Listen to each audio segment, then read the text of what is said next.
മഹാകുംഭമേളയ്ക്കൊരുങ്ങി ത്രിവേണി സംഗമം. 1.5 നൂറ്റാണ്ടിനിടെ ഒരിക്കൽ മാത്രം സംഭവിക്കുന്ന അപൂർവതയ്ക്ക് സാക്ഷിയാകാൻ വിദേശികൾ ഉൾപ്പെടെ എത്തിച്ചേരുന്നു.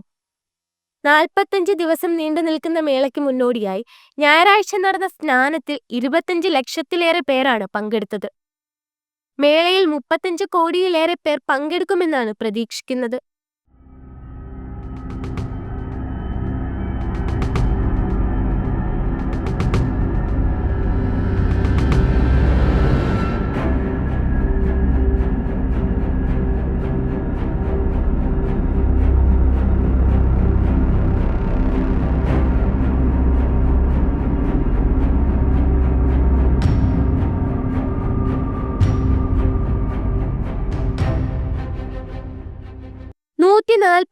വർഷത്തിലൊരിക്കലാണ് മഹാകുംഭമേള അരങ്ങേറുന്നത്. മേളയുടെ ഒരുക്കങ്ങൾക്കായി 7000 കോടി രൂപയാണ് ചെലവഴിക്കുന്നത്. 4000 ഹെക്ടറിലാണ് മഹാകുംഭമേള നഗരി ഒരുക്കിയിരിക്കുന്നത്. ശുചിത്വത്തിനൊപ്പം സുരക്ഷയ്ക്കും മുൻതൂക്കം നൽകിയാണ് ഒരുക്കങ്ങൾ നടത്തിയിരിക്കുന്നത്.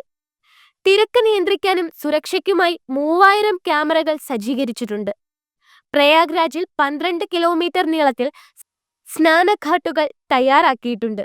14-ന് മകരസംക്രാന്തി ദിനത്തിലും 29-ന് മൗനി അമാവാസി ദിനത്തിലും ഫെബ്രുവരി 3-ന് വസന്ത പഞ്ചമി ദിനത്തിലും ഫെബ്രുവരി 12-ന് മാഘി പൂർണിമ ദിനത്തിലും ഫെബ്രുവരി 26-ന് മഹാശിവരാത്രി ദിനത്തിലുമാണ് പ്രധാന സ്നാനങ്ങൾ നടക്കുക.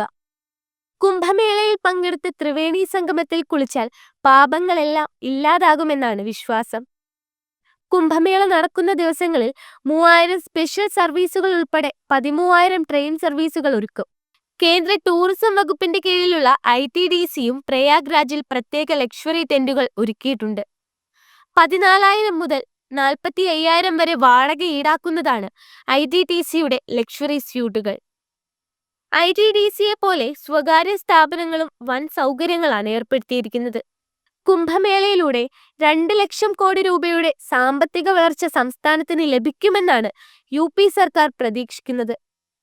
പൂർണ്ണ കുംഭമേള, അർദ്ധകുംഭമേള, മാഘകുംഭമേള, മഹാകുംഭമേള എന്നിങ്ങനെ കുംഭമേളകൾ പലതുണ്ട്. 3 വർഷം കൂടുമ്പോൾ ഹരിദ്വാർ, പ്രയാഗ്രാജ്, നാസിക്, ഉജ്ജയിനി എന്നിവിടങ്ങളിലെ നദീതീരങ്ങളിലാണ് കുംഭമേളകൾ നടത്താറുള്ളത്. അർദ്ധകുംഭമേള 6 വർഷത്തിനിടെ ഹരിദ്വാറിലും പ്രയാഗ്രാജിലും നടക്കും. മഹാകുംഭമേള പ്രയാഗ്രാജിൽ മാത്രമാണ്. 12 വർഷങ്ങളിലെ ഇടവേളകളിൽ നടത്തുന്ന 12 പൂർണ്ണ കുംഭമേളകൾക്കു ശേഷമാണ് മഹാകുംഭമേള നടക്കുന്നത്.